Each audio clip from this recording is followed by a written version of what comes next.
campo elétrico, muita gente errou isso na prova, para o fluxo elas não contribuem.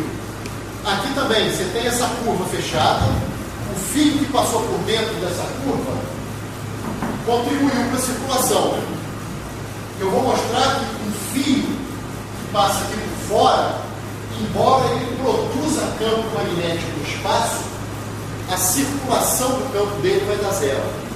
Então vai ser uma coisa do tipo, circulação dele ao longo de uma curva fechada é de 0 vezes a corrente que passa por dentro daquela curva fechada, ou abraçada por aquela curva fechada, ou que atravessa uma superfície cuja borda seja aquela curva fechada.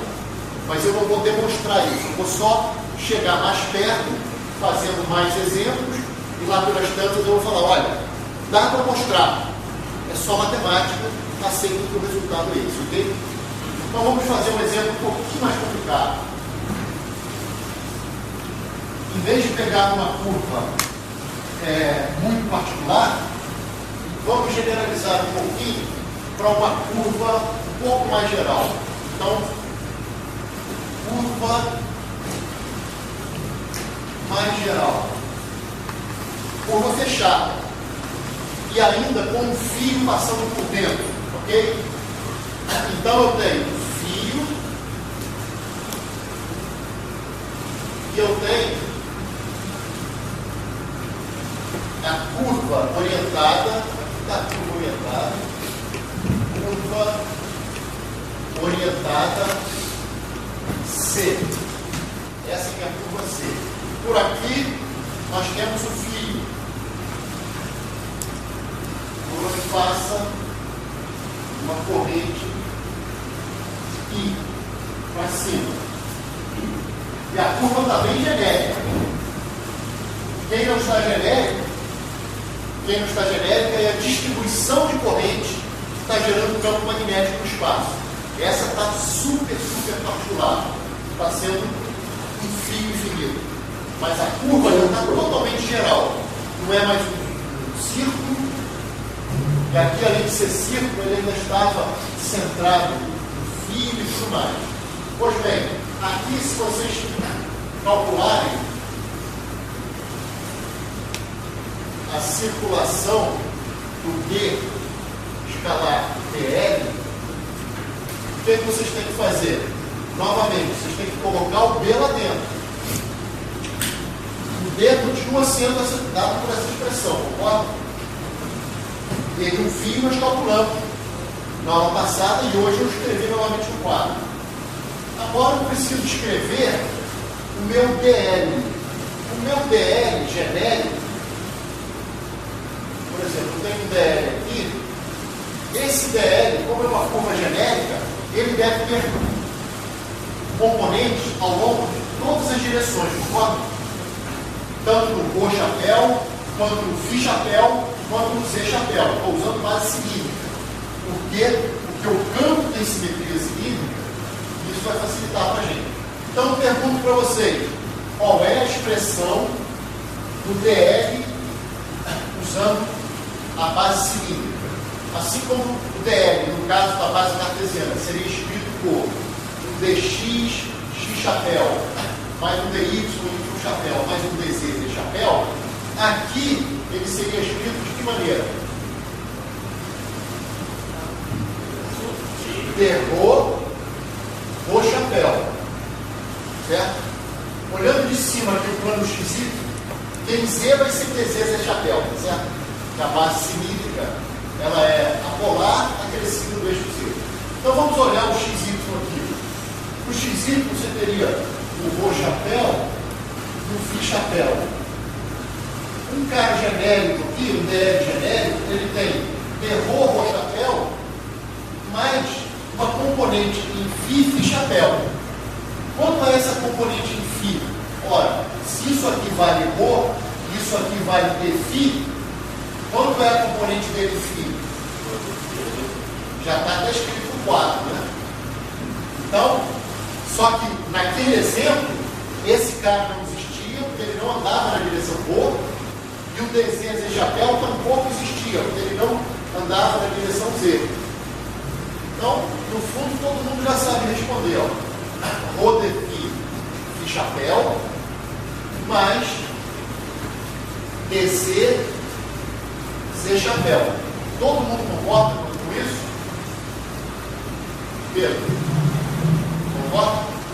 Então, nós vamos usar agora a distributividade do produto escalar em relação à soma e vamos fazer esse cara escalar esse cara escalar esse cara escalar esse. Que termos se anulam, que termos sobrevivem? Fala. Pode você explicar de novo o Rho de Fi chapéu nesse caso aí? Aqui, ó, você concorda com ele? Sim.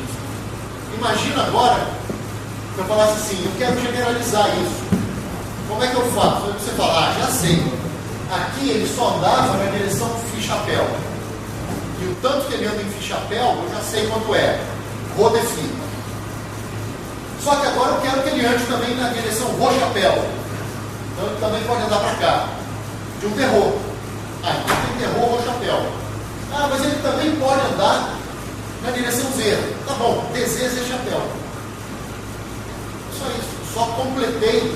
O mais difícil já estava aqui. E aqui todo mundo achou natural.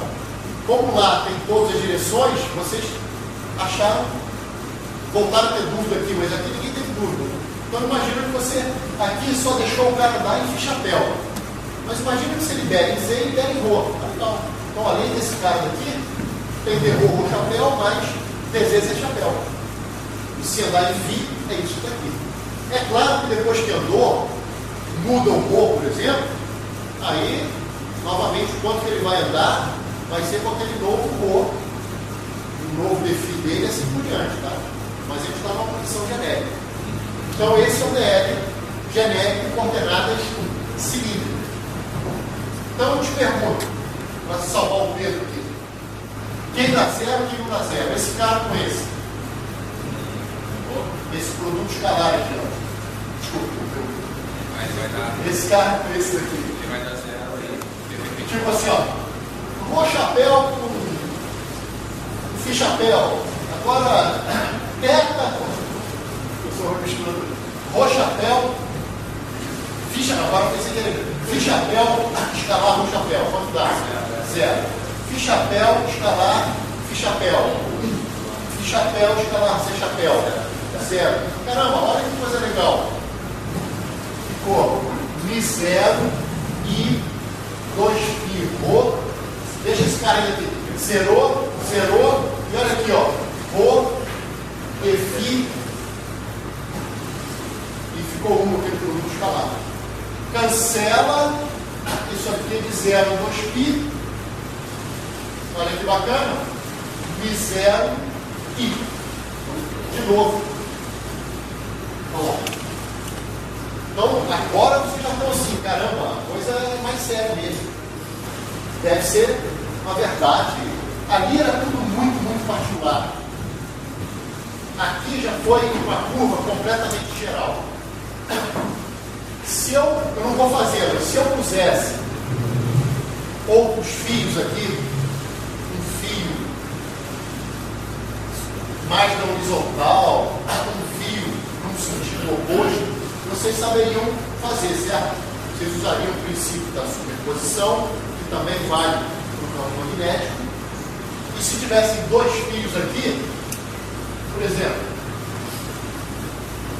se você tem uma curva qualquer fechada, e agora vocês têm. Imagine essa curva fechada, orientada desse jeito. Por aqui passa um fio, corrente I1. Por aqui passa um fio infinito, com corrente para cá, I2.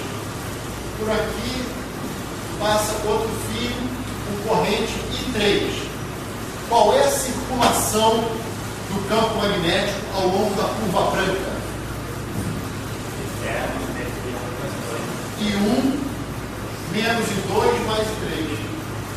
Tá? O menos porque se fizesse ao contrário, daria menos ali, por conta do DR. Tá?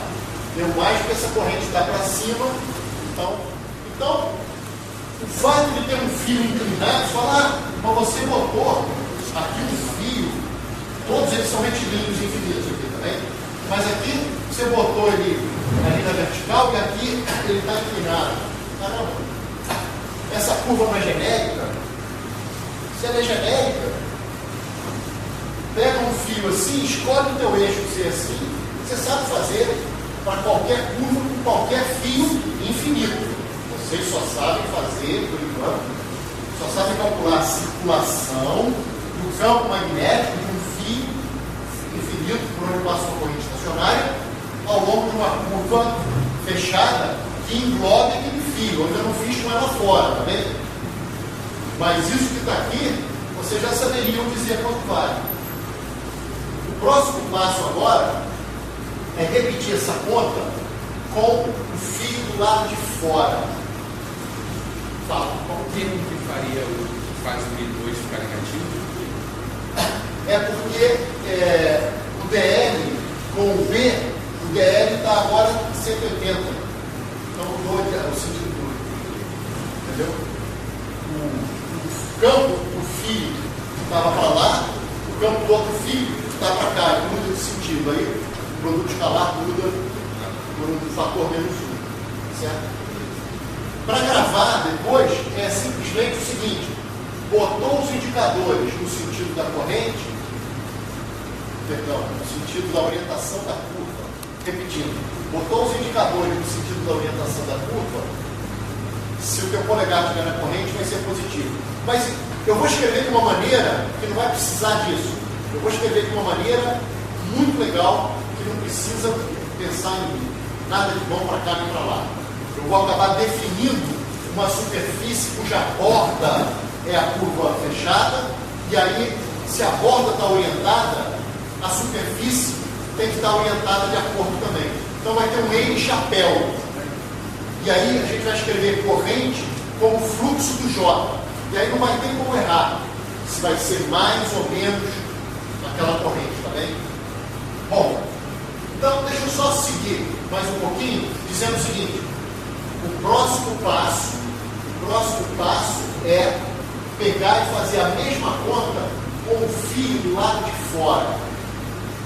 E essa é a última coisa que eu vou discutir antes de falar, olha, então vocês já sabem fazer com fios infinitos passando por dentro ou por fora, com quaisquer orientações de uma curva qualquer fechada, porém só com fios infinitos vocês sabem fazer. E aí o passo seguinte seria fazer com qualquer distribuição de carga, de corrente, perdão. Aí a conta é um pouco mais longa e eu vou simplesmente botar a resposta, ok? Só quero saber a hora, por favor. 11h30? Já vou acabar, porque eu preciso acabar um pouquinho mais cedo. Então, vamos fazer esse segundo caso. Então agora, olha, fio por fora. Então você tem um fio onde passa uma corrente livre, e você tem uma curva, novamente, curva orientada C no plano perpendicular ao fio. O fio é um fio infinito, ele é retilíneo. Eu devia ter dito isso antes também. Todos esses fios são retilíneos e infinitos. Pessoal, então agora eu vou fazer o seguinte: eu vou olhar de cima.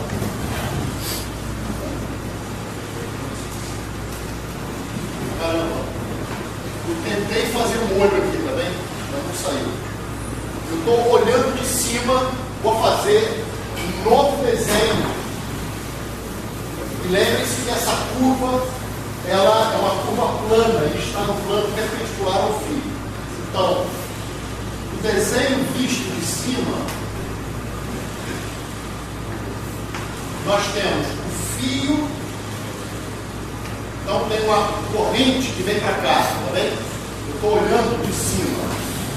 E aqui tem, por exemplo, uma curva.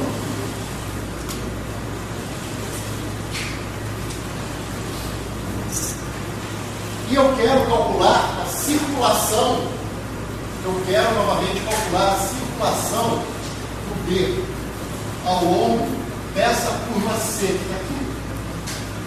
Ora, pegue um elemento genérico. Vamos pegar um elemento genérico.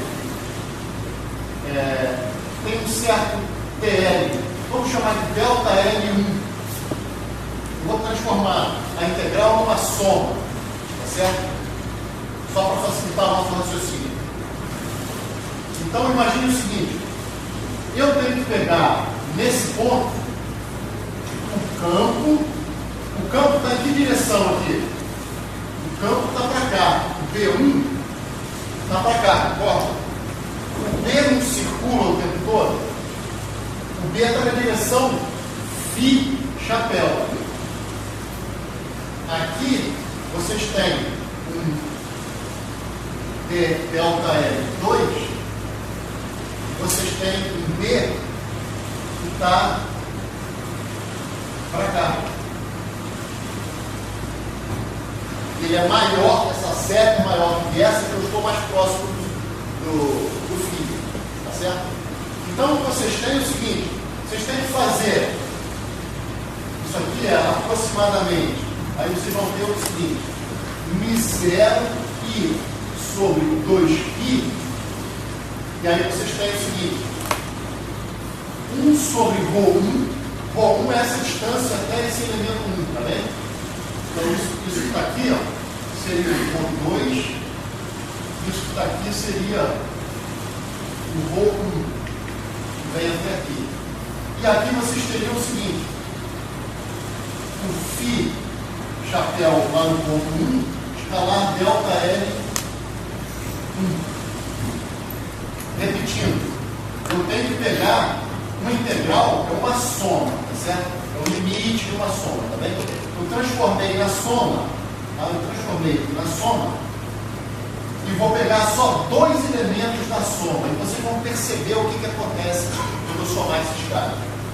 Mas o que eu tenho que fazer? Não é B escalar DL, eu estou fazendo a soma, então é B, olha o B aqui no ponto 1, concordo que esse é o B no ponto 1, μ0 isso 2π ρ, então ρ1, Φ1 chapéu, concordo que esse é o B1? Sim?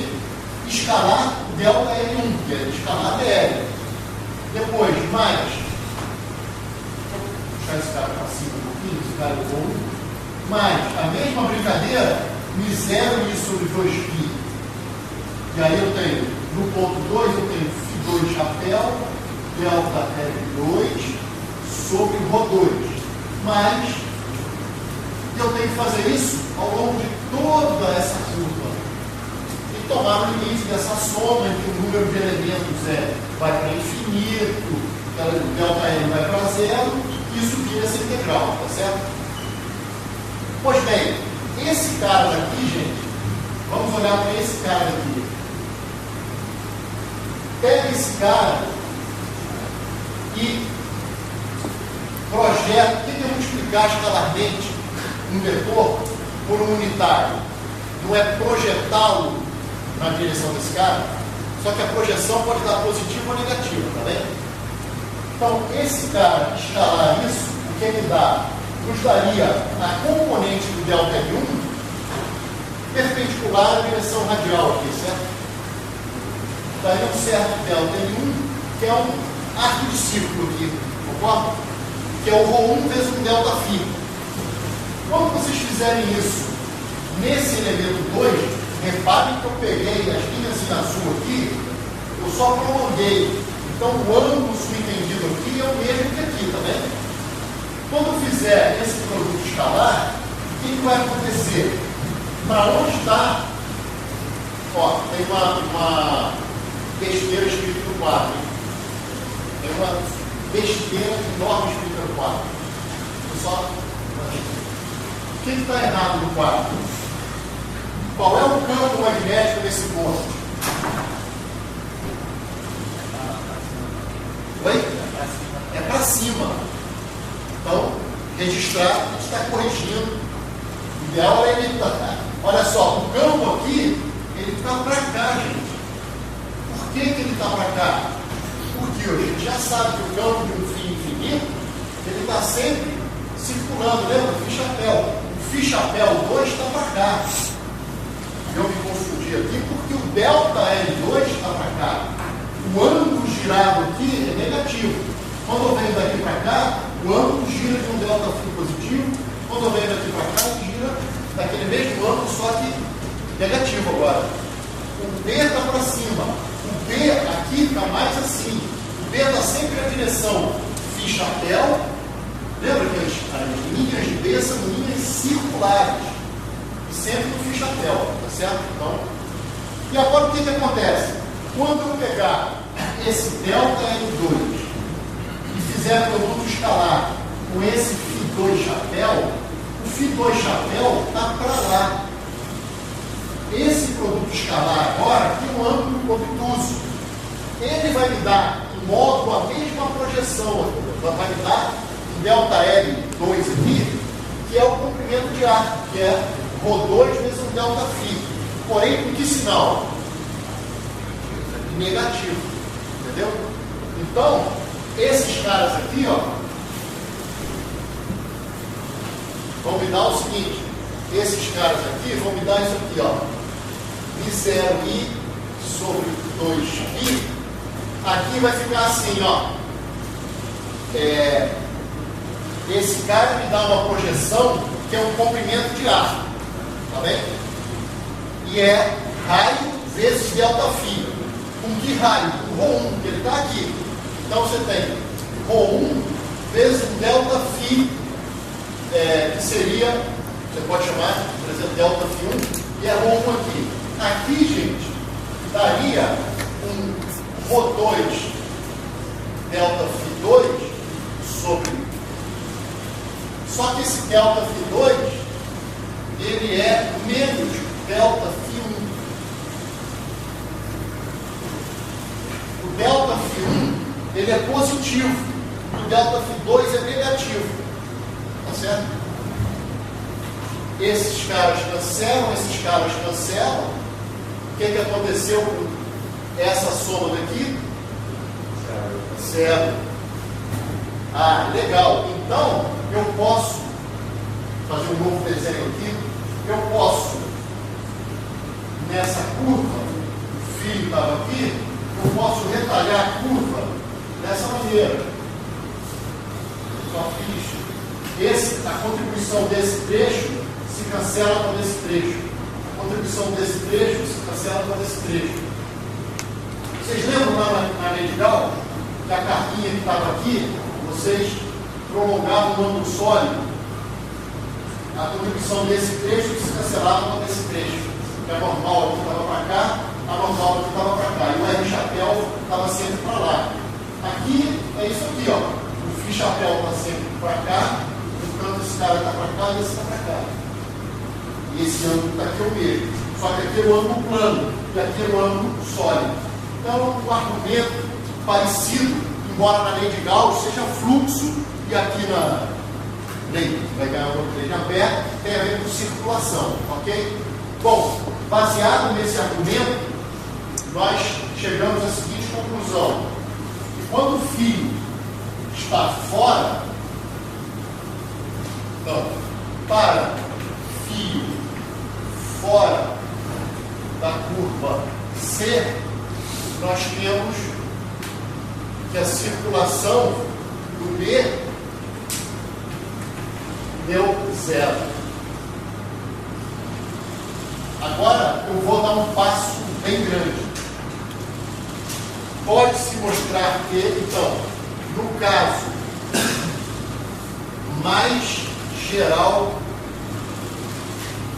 possível, mas ainda com corrente estacionária, mas ainda com correntes estacionárias. Então, é o mais geral dentro das correntes estacionárias. Daqui a 2 aulas, ou sei lá, nós generalizaremos esse resultado. Não, logo depois da prova, gente vai generalizar esse resultado. Então, no caso mais geral possível, mas ainda com correntes estacionárias, pode-se mostrar que. Então agora olha só que bacana. Eu tenho uma curva C orientada. Isso aqui é uma curva orientada a C.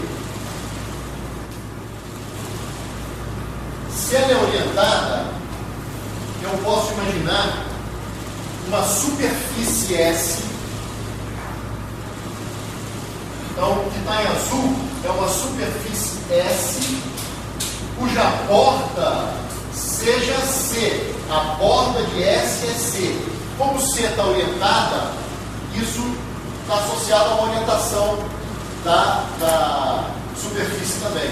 E essa orientação é tal que, imagine uma pessoa andando em cima da borda. Se a normal for dos pés da pessoa para a cabeça, a superfície tem que estar do lado esquerdo. Então, se você tem uma orientação da curva dessa forma, a normal tem que estar orientada como eu estou desenhando no quadro. Essa é a convenção de orientação de superfície e da borda daquela superfície. Porque uma superfície, ela pode ser orientada para um lado ou para o outro. Ao orientar a superfície, você induz a orientação na borda. E a orientação é dessa forma, tá certo? De outra maneira, o produto vetorial do N vezes o tangente aqui, ele tem que dar para dentro da superfície. Então é assim que é a orientação.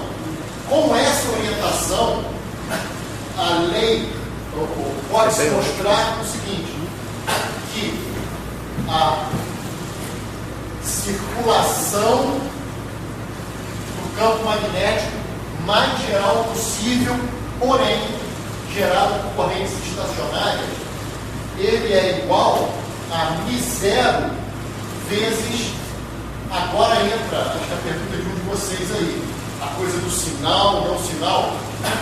Aqui, por corrente abraçada pela curva C, ou corrente que passa por dentro de C, que alguém podia falar, peraí, você desenhou essa superfície em azul, mas eu poderia ter desenhado uma superfície, tipo um balão aqui, com a mesma borda, é outra superfície. Será que pode usar, não pode usar? A questão é que para a corrente estacionária, dá para mostrar que tudo que cruza essa superfície azul aqui, cruza qualquer outra superfície com a mesma borda. Isso é muito fácil mostrar para correntes estacionárias. Tudo que entra por aqui tem que cruzar o outro. E se não fosse assim, acumularia carga e isso não seria corrente estacionária. Portanto, vocês podem escolher uma superfície qualquer azul, desde que ela tenha borda igual a essa curva C, que aparece aqui. Isso dá igual a μ0, a tal corrente que cruza pode ser escrita assim, ó. Corrente é fluxo do J. Lembra disso quando eu defini J? Através da superfície S.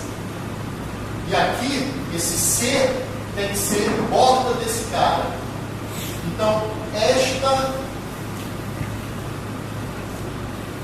é a chamada lei de Ampère, e ela só vale, ela ainda não é totalmente geral, ela só vale no regime